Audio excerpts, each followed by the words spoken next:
Acho que é importante dizer que a ditadura brasileira ela tinha características muito especiais, então a gente vivia uma ambiguidade muito grande, porque ao mesmo tempo que você tinha uma fase completamente ilegal da prisão, que eram esses primeiros momentos, né, esses primeiros meses, ou para algumas pessoas semanas, dias, que era o momento que você ia para esses doicodes, ou para essas casas de tortura, enfim.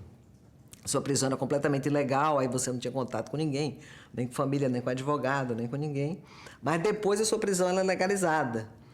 Quando você saía dessa fase pesada, né, a sua prisão era legalizada e você, então, tinha, digamos, acesso, né, a um aparato jurídico bastante precário, mas tinha. Né? Então, a gente frequentava as auditorias militares, todo preso que passasse por essa primeira etapa e não morresse, quer dizer, não fosse assassinado, né?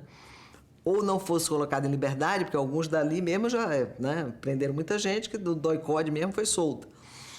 Mas os outros entravam num processo, ou vários processos, e era necessário ter advogado para fazer as defesas, né? O preso, ele, na auditoria, ele tentava, então, como regra geral, ele tentava desqualificar aquele depoimento, denunciar as torturas, e aí, de acordo com a discussão política feita nos presídios, com os respectivos coletivos políticos, havia uma espécie de definição, alguns iam fazer a chamada defesa política. Geralmente, aqueles companheiros, aquelas companheiras que estavam envolvidos em ações armadas de alta gravidade na lei da ditadura, que estavam ali fadados a décadas de prisão, sentenças condenatórias como aconteceram, a pena de morte. Alguém em algum momento falou na Ilha das Flores que os advogados, que o Lenin considerava que os advogados eram personagens não confiáveis. Então, que você tinha que desconfiar sempre dos advogados, que eles sempre iam ter uma linha de defesa que era legalista e contra os interesses da Revolução. Então, a gente tratava os advogados meio a pontapés, meio jogando duro, né? E onde discutir com o Paulo, ele chegava e disse assim, a sua linha de defesa é um suicídio, você vai ser condenado de graça, porque você está facilitando o jogo. Eu achei assim, esse cara, eu não posso fazer outra coisa, eu não posso negar que eu sou presidente da UNE. Ele disse, não, tudo bem, pô, então, o resto eu estou negando, pô, mas agora o que eu vou fazer? Tem 5 depoimentos dizendo que eu sou da AP, pô, não tem muita saída. Aí ele disse, mas a sua declaração, pô, e tal. Eu fiz uma declaração política no final do meu interrogatório, uma fase já pós-porrada. E o cara disse, pois é, declaração revolucionária, pô, e tal, você devia retirar esse negócio. Eu digo, não tiro nada, não. Aí ele falou assim, pois é, vocês estão buscando o martírio, pô, em vez de tentar sair da cadeia, pô. Isso aí vários outros fizeram, Modesto ouviu isso, outros ouviram. A gente partiu um pouco do princípio que a justiça era de carta marcada, que não havia nada a fazer, então vamos aproveitar para fazer política, né? Denúncia, não sei o que. Acho que todo mundo se imaginava um pouco Fidel Castro falando, a história me absolverá, coisa que eu valho. É alguma coisa desse gênero.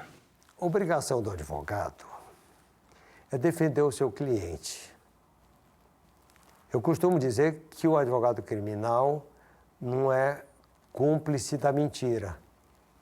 E digo mais, que o advogado criminal, na verdade, ele promove a defesa técnica, enquanto o cliente promove a autodefesa.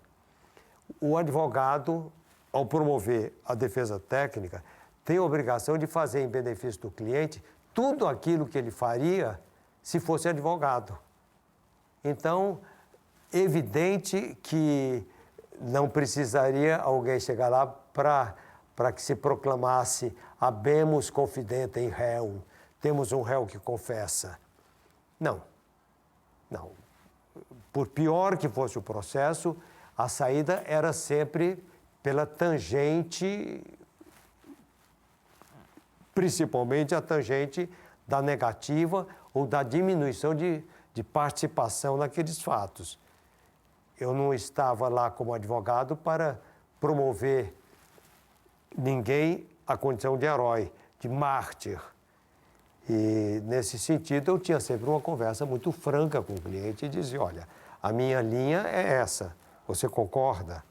E, claro que ninguém estava ali para querer ser ser vítima, principalmente de uma arbitrariedade, porque as penas eram muito elevadas, né? O Zaratini, por exemplo, é uma coisa interessantíssima, né?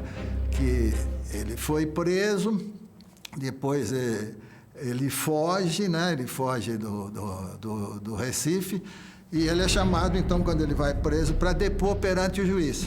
Daí o juiz pergunta: qual é o seu nome? Ricardo Zaratini. Nascido no dia tal, aonde? Em tal lugar. O que você faz na vida? Revolucionário profissional. Ele responde isso. Com isso, ele estava aceitando uma condenação de 2 anos. Eu tinha conversado com ele e falei: você é que sabe. Eu estou aqui para seguir a tua orientação e respeito a tua ideologia. Aí você está com 2 anos de cana. E ele declarou, foi condenado, e depois nós conseguimos absolvê-lo no Superior Tribunal. Levar para um Superior Tribunal Militar uma colheita de jurisprudência de alguns países e de muitos julgamentos, tal, era sempre um material que constrangia o juiz, né, assintosamente. Então, foi um trabalho muito importante. Mas essa de desafiar o juiz a pedido do cliente era prometido, mas na hora não era feito. A Marie-Hélène Ricci era uma suíça que veio com seus pais para o Brasil com 2 anos de idade. E sua família se estabeleceu na Bahia, em Salvador.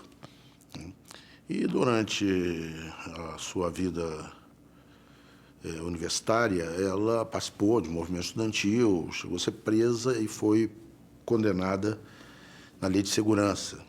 Enquanto o habeas corpus aguardava, né, o julgamento, eu fui procurado pelo embaixador da Suíça no Brasil. Estive com ele umas 2 ou 3 vezes.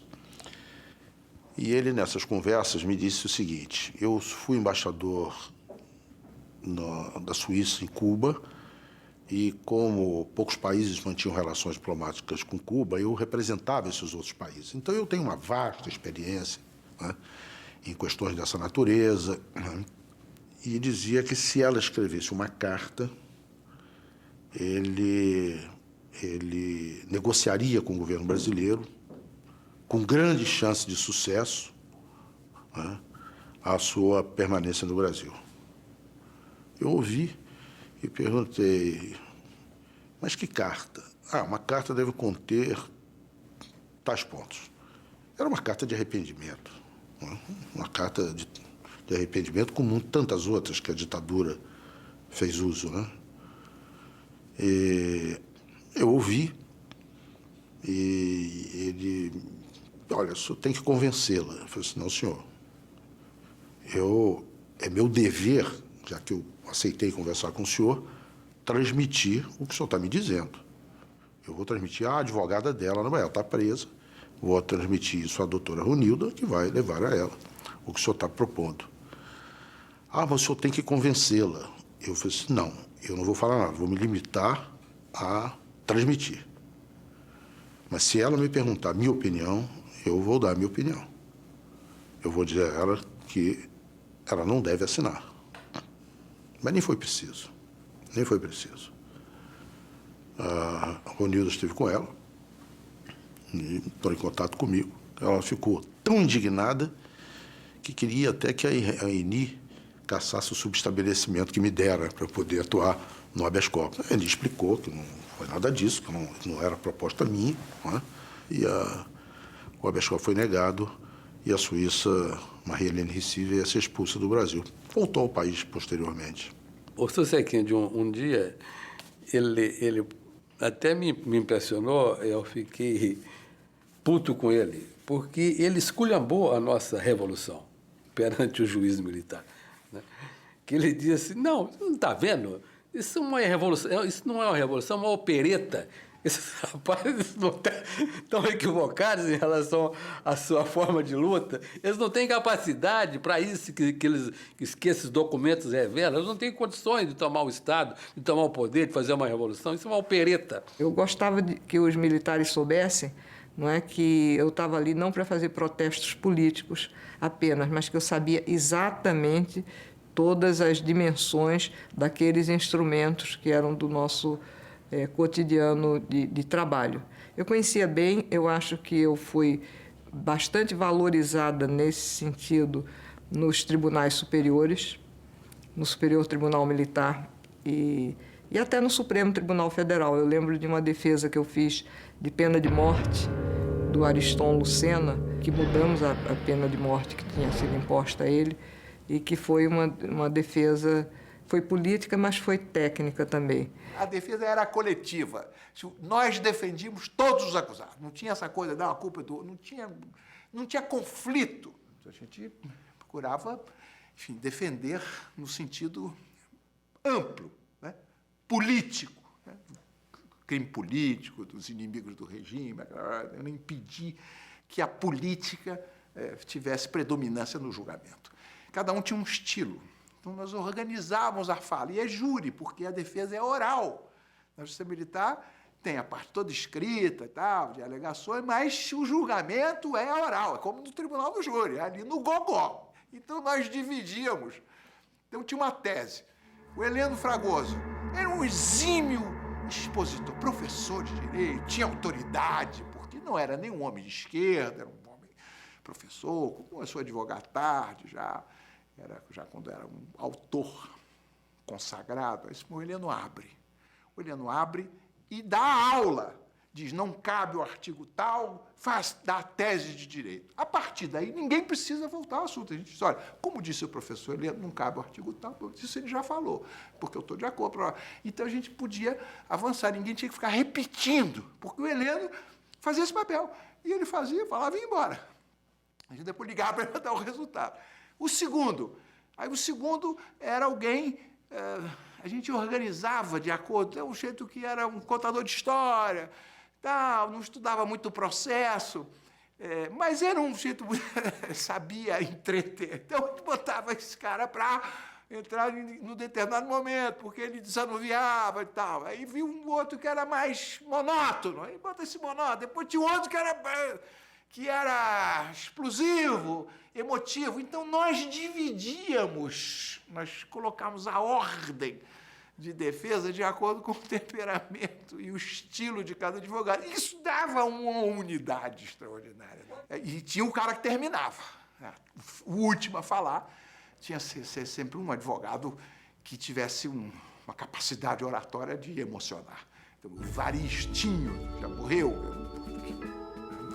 era um orador assim, muito poderoso nesse sentido e tal. E aí, quando eu comecei a trabalhar, eu só percebi o meu crescimento. Eu digo só, você termina, você vai ser o último. Aí, porra, realmente era a glória, ou seja, eram os meus colegas dizendo que eu tinha a capacidade de encerrar aquele julgamento para dar o fecho emotivo, para costurar.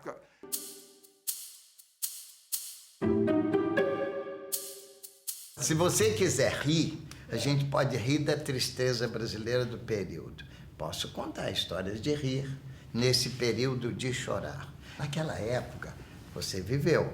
Quem era jovem, com cara de estudante, era suspeito. Se tivesse barba, que se usava na época, o jovem gostava de cabeludo. E esse rapaz jovem dava o azar que ele estava com um livro embaixo do braço, perto da universidade. Claro, era um subversivo para a polícia. Foi preso e estava para ser arrebentado e torturado porque encontraram lá uma anotação lá, Mayakovsky. Ele tinha que dar conta daquele espião que estava em Recife. Ele anda, esse espião fuja, um tal de Mayakovsky. E não adiantava ele explicar quem era Mayakovsky, o poeta russo, etc. Pois bem, quando o chefe ia torturá-lo, o chefe perguntou, que barulho é esse aí? Olha aí, chefe, não quer dizer onde está o espião russo, Mayakovsky. Aí o chefe, muito circunspecto, olhou e soprou. Seu burro, você não vê que são dois? Um é o espião brasileiro, amigo dele, chamado Maia. O outro é Tsiolkovsky. Ele tem que dar conta dos dois. Os advogados comunistas tinham uma organização de base do Partido Comunista que, como teve em todas as épocas e tal, mas na ditadura vivia clandestinamente, secretamente, fazendo reuniões cuidadosas e tal. um colega, que era, aliás, um colega de escritório do Modesto, conseguiu uma casa da irmã dele, que simpatizava e tal, e que era fora, não tinha nome, aparecendo em nada e tal, e emprestou a casa na Rua das Laranjeiras, o apartamento, para fazer a reunião do partido, da base.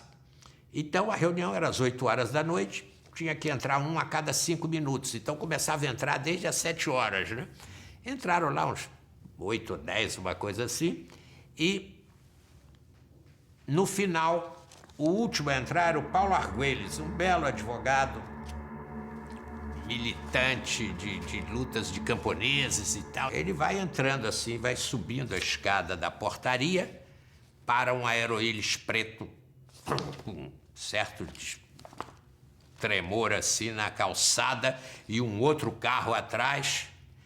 E do aeroílis preto salta do banco da frente um oficial com os alamares de Caxias, um ajudante de ordens, dá a volta, abre a porta de trás que dava para a calçada e quem sai lá de dentro?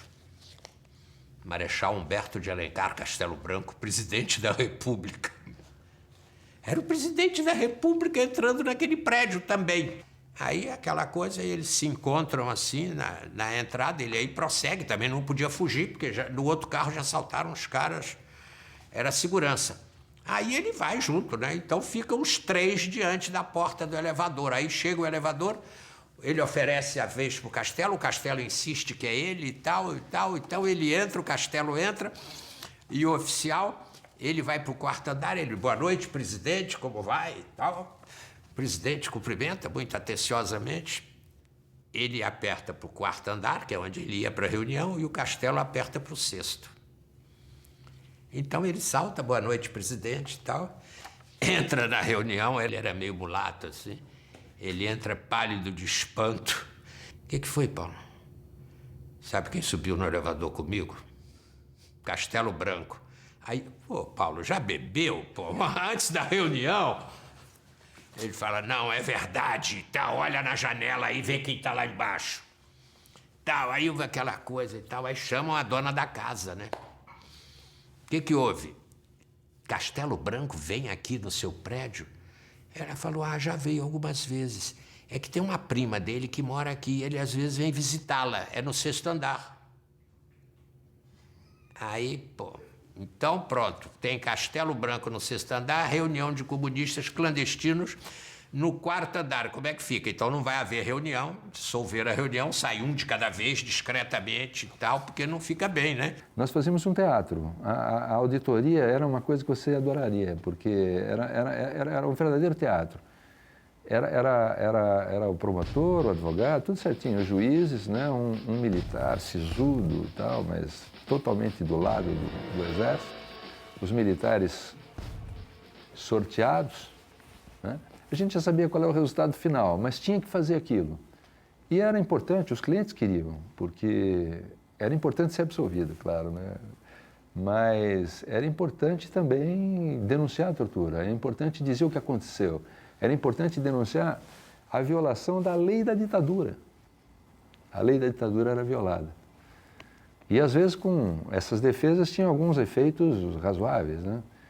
Eu defendi um menino chamado Fernando, depois ele foi enveredou pela área artística, e o Fernando foi absolvido. Acontecia. Ele rompeu no escritório do Edibal Pivetta, ele abriu a porta teatralmente, né? Mas tudo envolve teatro. E falou assim, vendi os meus livros, gastei meu último tostão numa viagem ao Chile, me despedi da namorada e você me absolveu. E a Ronilda me liga e diz, olha, naquele tempo não tinha xerox, era termofax, era aquele papel amarelo, enfim.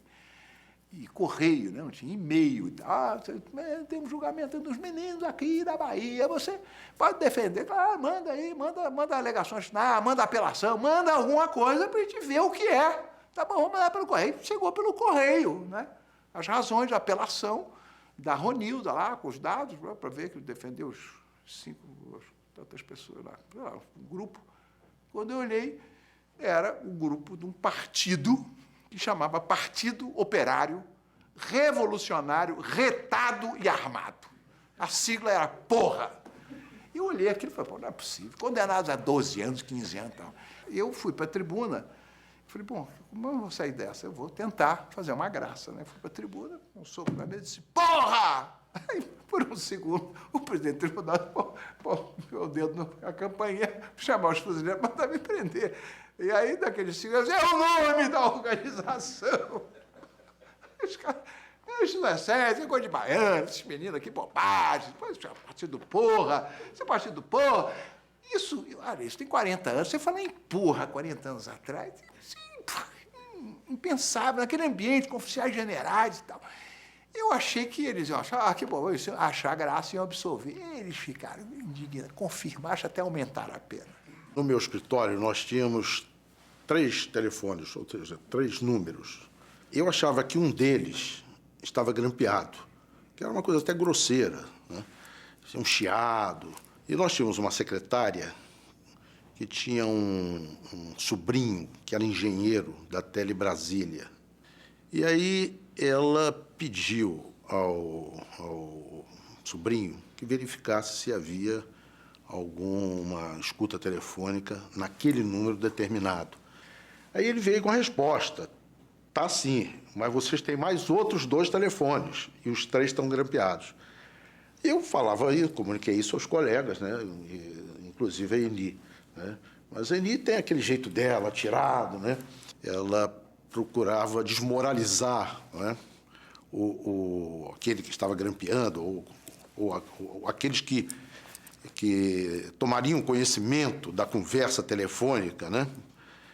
E dizia que, porque é um sargento, esse sargento é o capitão, ele não sabe que a esposa dele, a mulher dele, nesse momento, está lá conversando com o sargento, coisas desse tipo, assim, né? Então, um baixo nível danado, mas com o intuito de desmoralizar a ação dos censores, né? Junto com 3 ou 4 amigos, nós fomos para um restaurante almoçar num sábado ao meio-dia e pedimos para o garçom uma cachaça à la Brizola. E o garçom não entendeu bem. E a cachaça de macho, de homem que tem coragem, de homem que luta pelo bem-estar social do povo e que agora vive exilado no Uruguai. E um cidadão que estava presente nessa churrascaria telefonou para o DOPS. E nós fomos todos presos, bem na hora do meio-dia. Fomos levados pelo DOPS e eles começaram a nos engambelar. Olha, o delegado vai vir vocês, não chegou ainda. E já eram 5 ou 6 horas da tarde e esse tal de delegado não tinha comparecido para nos ouvir. E me deu uma louca. Eu levantei e disse, olha, eu tenho compromisso amanhã, eu vou viajar, eu vou advogar, tenho uma audiência em Torres, até logo, passe bem, se quiserem, vocês sabem onde é o meu escritório, me intimem que eu venho aqui depor. E saí, eles ficaram abobados, não disseram nada, e eu saí do DOPS. A audiência estava começando. O conselho e o juiz lá estavam interrogando um marinheiro, com a escolta de cada lado. E o marinheiro estava sendo acusado da prática de pederastia. Aí eu entrei, sentei lá toda garbosa, eu era menina, né? Aí o juiz, esse, já chegou na Justiça Militar com fama de que sabia muito bem o português. E aí ele virou para o soldadinho, o marinheiro, e disse assim, o senhor está sendo acusado de ter percorrido os caminhos da lascívia. É verdadeira essa acusação? Aí o soldado falou, Aí ele falou assim, meu senhor, o senhor está sendo acusado de atos ilícitos, libidinosos. O que o senhor tem a dizer? Ele falou, atos o quê, doutor? Aí, aqui quem pergunta sou eu. Mas, doutor, eu não estou entendendo. Ele falou, meu senhor, o senhor praticou ato de homossexualismo com o tenente? O rapaz bateu as botas, bateu continência e diz, doutor, eu comi, mas foi sob ordem.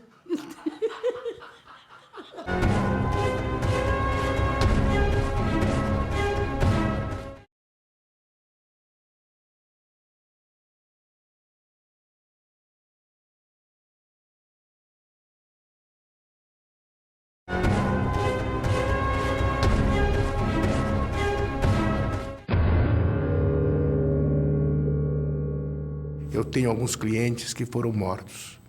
E alguns clientes que eu defendi, mesmo sabendo que estavam mortos. E eu me lembro que eu disse na auditoria,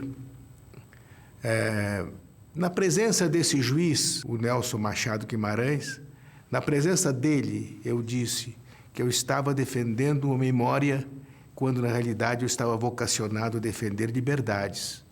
Mas, na realidade, muitos daqueles que foram mortos foram defendidos na justiça militar. Um exemplo mais marcante para mim foi Eleni Ferreira Teles Guariba. Eu me tornei amigo dela e do Zé Olavo, o companheiro dela, e ela passou a frequentar o meu escritório. E eu levava de vez em quando, ou era assim, o pombo correio, de bilhetinhos de amor de um para o outro. Eu falei, mas Eleni, nada de passar informação política, é só amor. Não, é só amor. Então eu levava para o Zé Olavo devolvia, etc. Até que, em determinado dia, o procurador da República, o representante do Ministério Público na segunda auditoria, Durval Ayrton Moura Araújo, se não me engano o nome inteiro dele, ele me procura e fala, Zé Carlos, por uma questão de lealdade, eu quero dizer a você o seguinte, eu pedi a preventiva de Eleni outra vez. Mas por quê? É que eu tive informações de que ela voltou à militância. Então eu pedi, eu estou te falando isso por uma questão ética. Falei, muito obrigado, fico surpreso com a sua informação. Mas veja bem, ela não deve saber. Bom, eu saí de lá e telefonei para Eleni, chegando no escritório. Para Eleni, preciso conversar com você com urgência. Ela, então eu vou já para o seu escritório. Não, não venha.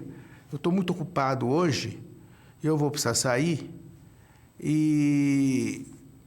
Mas às 8 em ponto eu vou precisar sair de casa.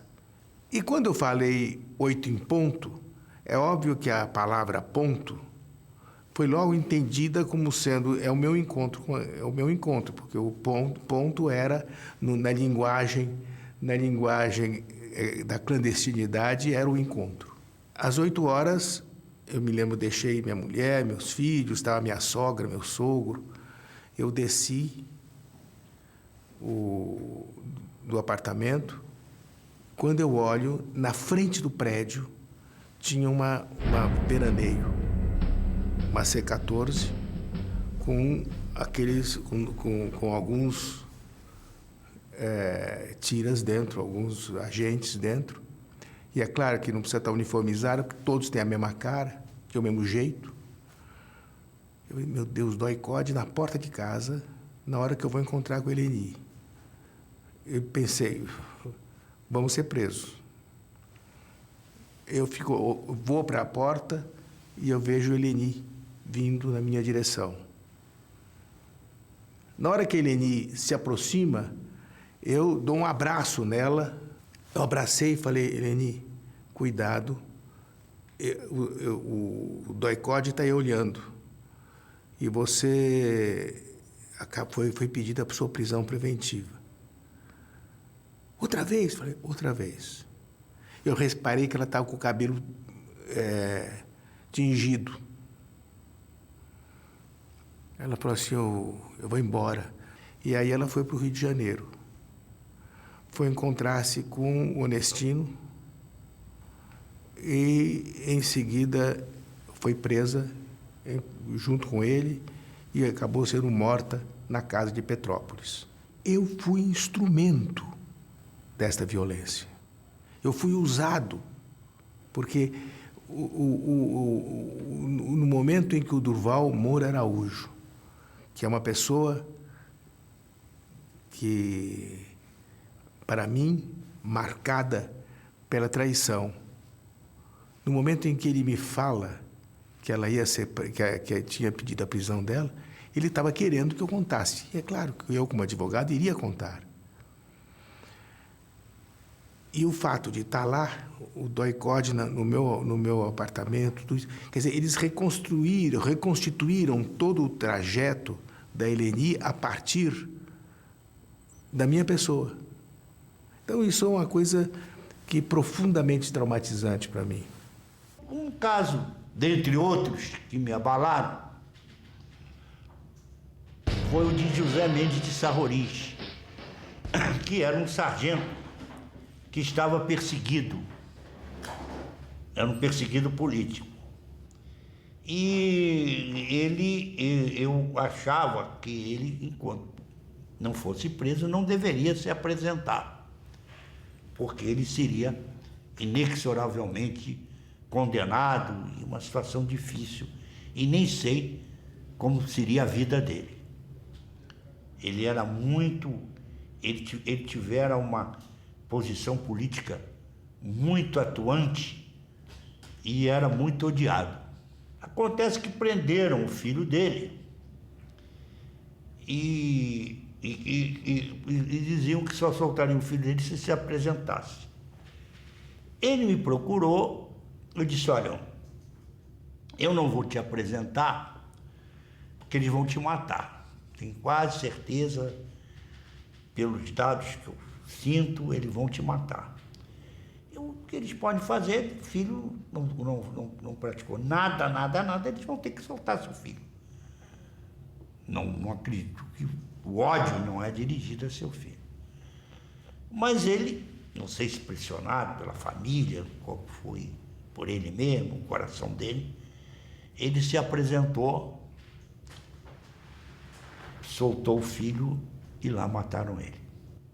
Fiz uma tentativa em 1969, assim que comecei a me vincular à LN, de trazer o Alexandre, que era um primo praticamente irmão. Já em 70, ele, no momento que eu estou aprofundando a minha militância na organização, ele começa a sua militância junto ao Centro Acadêmico da Geologia USP, ao DCE, que era uma organização clandestina. Na virada de 72 já ocorre um episódio em que ele vem me visitar na casa de detenção. E vem visitar depois de eu insistir muitas vezes para que ele não viesse.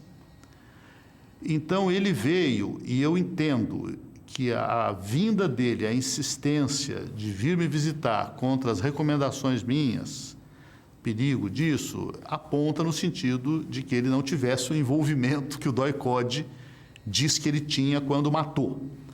Acusou, em março de 73, de ter participado de algumas ações armadas, e numa delas, com todas, a mais absoluta certeza, na hora da ação armada, ele estava passando por uma operação de apendicite, que é a minha explicação de estudante de 2 anos de medicina. A cirurgia da apendicite foi 2 meses antes da morte dele. Então, eu vou contar como foi. Eles se assustaram com a morte de Alexandre. Eu penso muito que em ruptura dos pontos internos. Então, a hemorragia abdominal gera um quadro de morte em poucas horas. O jornal era entregue para nós censurado na cadeia, com algumas notícias recortadas, e no final da tarde. E o preso que fazia esse trabalho, preso comum, chega para mim e pergunta: o que Alexandre Vanucci Leme é seu? Eu assustei, não entendi aquela pergunta, vi que estava com o jornal, eu falei: é meu primo, por quê? Eu falei: então meus pêsames e tal, né? E me deu o jornal, eu vi a notícia falsa: estudante morre atropelado. A ditadura forjava e fazia publicar notícias para encobrir seus crimes. O Alexandre foi um marco importante porque, pela primeira vez, houve, então, uma grande resposta. Não foi a primeira vez que houve resposta, em alguns casos já havia celebração de missa. No caso do jornalista Luiz Eduardo Merlino, também os seus colegas do Jornal Estado de São Paulo tinham conseguido fazer uma celebração. Mas a missa de Alexandre foi uma missa com 3.000 pessoas, março de 73, Garrastazu Médici.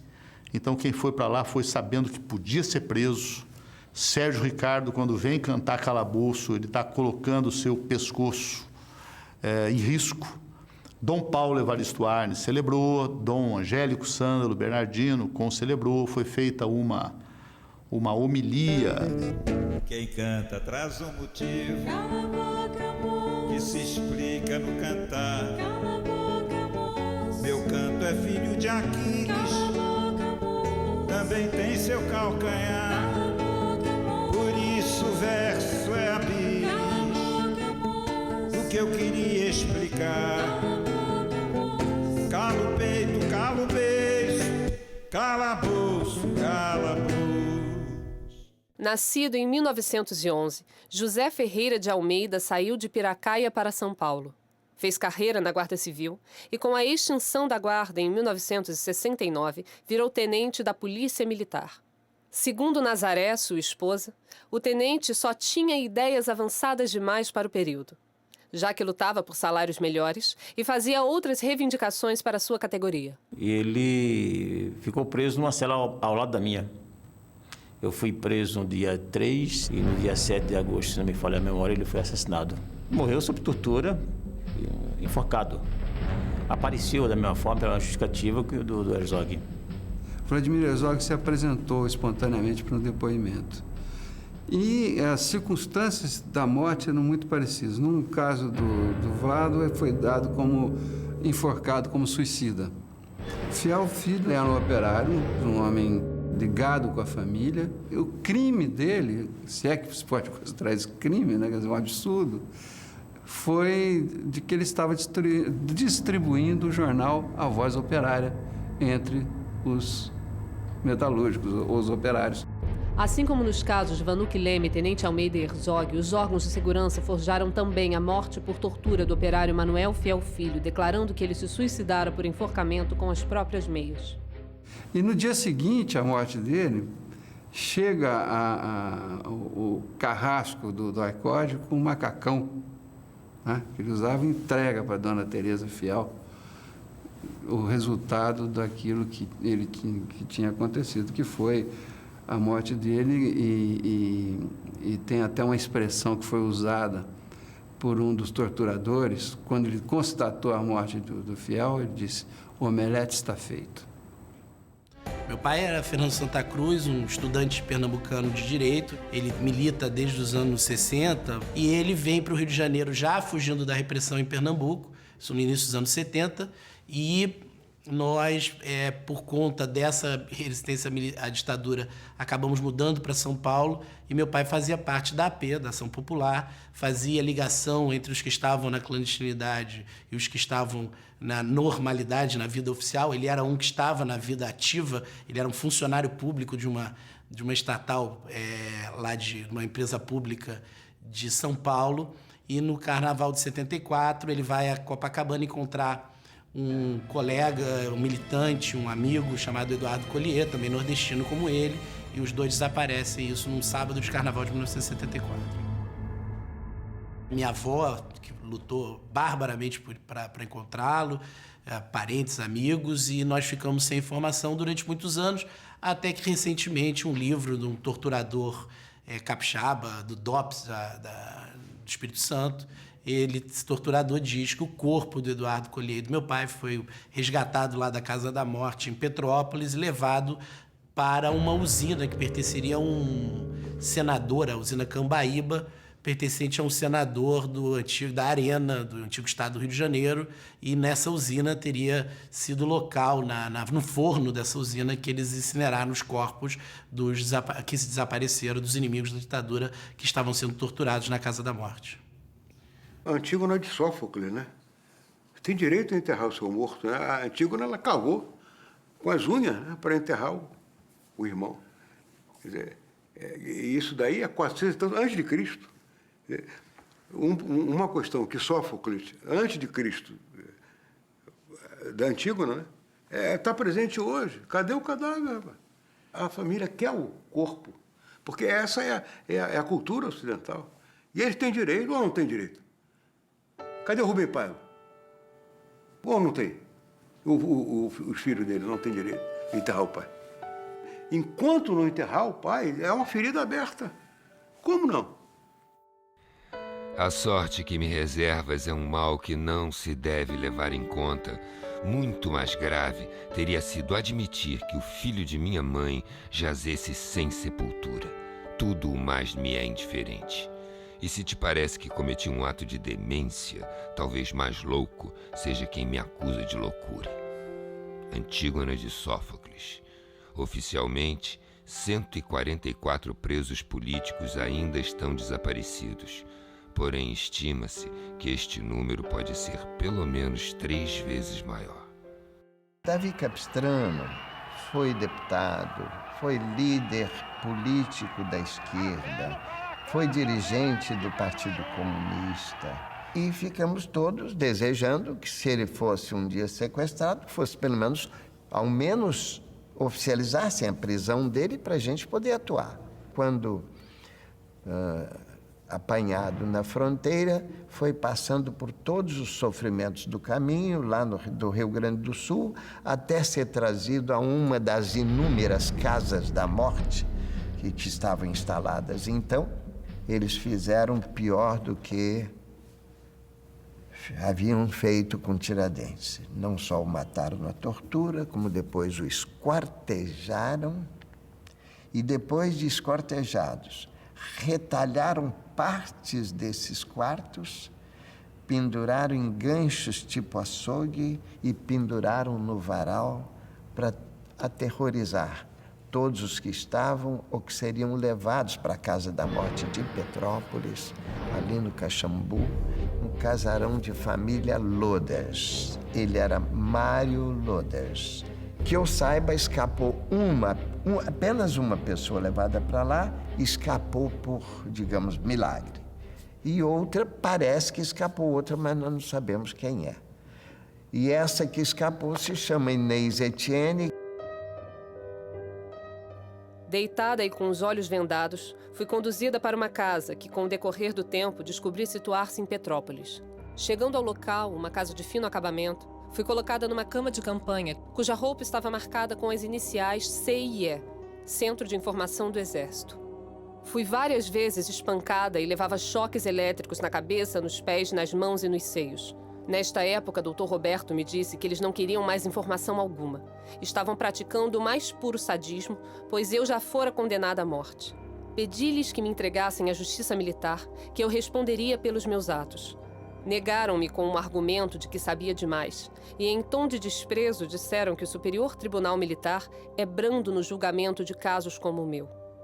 Relato de Inês Etienne. A Inês Etienne, que escapou, depois de escapar, tinha uma bela memória, se lembrou do nome do caseiro, que era às vezes falado, o número do telefone, que falado ela ouviu de longe e gravou. Ela ouvia o alemão falando, 22, falava o número do telefone. Quando a Inês sai, ela pega uma lista de telefone, olha que coisa extraordinária, e vai de número em número. Aí pegou o telefone. Localizou a rua, foi lá, localizou tudo certinho. E aí fez uma visita, montou uma visita nossa, me convidou, por acaso, além de advogado e perseguidos políticos, eu era deputado federal, foi mais um deputado, outros advogados, a imprensa toda, da maior a menor. Quando chegamos lá, o senhor Mário Loders não estava, tinha saído. Quando ele chegou, e eu disse, o senhor conhece esta moça? Que era a Inês Etienne. Ele disse, não sei quem é. Sabe sim, o senhor sabe quem é. Olha bem, ela vai lhe dizer. Aí ela falou detalhes. Tá, claro, ele reconheceu e viu. Não tem nada com isso, eu não sei nada com isso e tal. Começou a não querer falar mais nada. E aí foi quando houve os registros todos, as falas possíveis e pesquisas que houve pela imprensa por mim. Do Stuart. É um julgamento memorável porque todo mundo sabia que estavam julgando morto. Todo mundo sabia, o Conselho sabia. E esse julgamento foi numa auditoria da Aeronáutica, e tinha sido na Aeronáutica, e nós também sabíamos que tinha sido na Aeronáutica, porque o nome do Stuart era Stuart Edgar Angel Jones. Nós fizemos habeas corpus e pedimos informação à Marinha Aeronáutica, Exército e DOPS. O DOPS, o Exército e a Marinha responderam que aquilo que o ofício perguntava, que Stuart Edgar Angel Jones não havia sido preso por eles. A Aeronáutica respondeu que Stuart Edgar Angel Gomes E na ficha do CISA e nas anotações da aeronáutica tinha um Gomes. O sargento se equivocou lá na hora. Aí era claro que na aeronáutica tinha acontecido. Depois, eu estava ao lado de Zuzu quando ela, no escritório do, infelizmente já falecido, Pedro Polari de Alverga, irmão de Alex, que tinha presenciado, de alguma forma, pelo menos parcialmente, né, a cruel execução do Stuart, né, atado a boca num cano de descarga.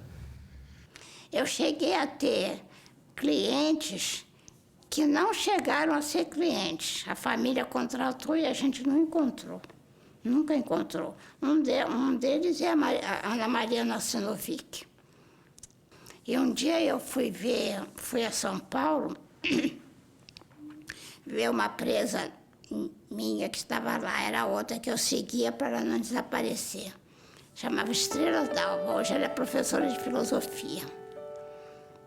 Eu fui ver a Estrelinha e sentei numa cadeira assim e tinha um cartaz desse com os procuras. Aí eu, para puxar a conversa com o sargento, comecei a dizer, mas esse cartaz está velho, porque tem gente aí que já está presa, tem gente...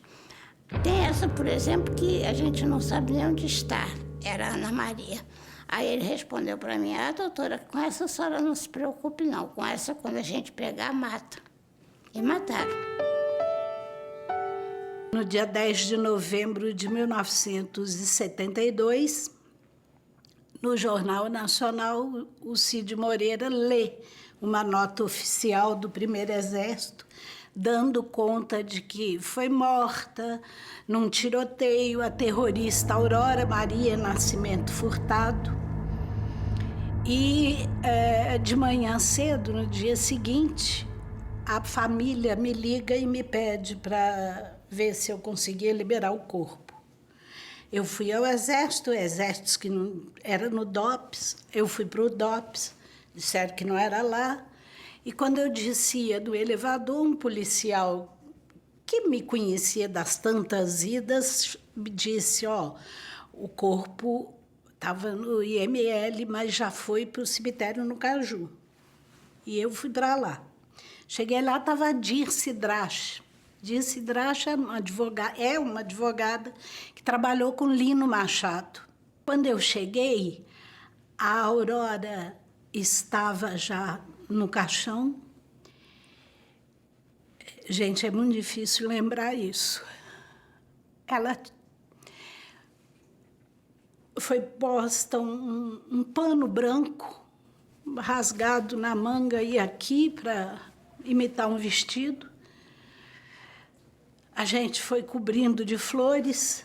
Ela tinha um olho saltado, o outro completamente preto, um afundamento. Um afundamento no maxilar, uma fratura exposta no braço, mordidas pelo corpo. Não tinha unha nem bico de peito. O cabelo dela era liso. Ela tinha 26 anos, branquinha. Eu tinha a mesma idade dela. O cabelo dela liso assim, e tinha uma franja que tinha sido cortada em cima da sobrancelha, toda irregular. E eu fiz um gesto, desse gesto de carinho que você faz em criança, passando a mão assim. Quando eu passei a mão, que o cabelo levantou, meu dedo afundou. Aí eu comecei a mexer no cabelo. Eles tinham, a última coisa que fizeram com ela foi apertar um torniquete. Por isso que ela tinha o olho saltado.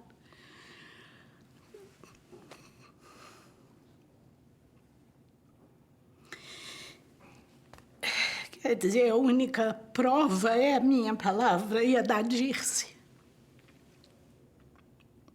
O pior disso é que eu tenho certeza que os homens que fizeram isso com ela eram os mesmos que estavam lá. Até a ambulância sair com o corpo dela, para São Paulo. A gente tratou de botar muita flor nela para ver se os pais não percebiam. Desculpa.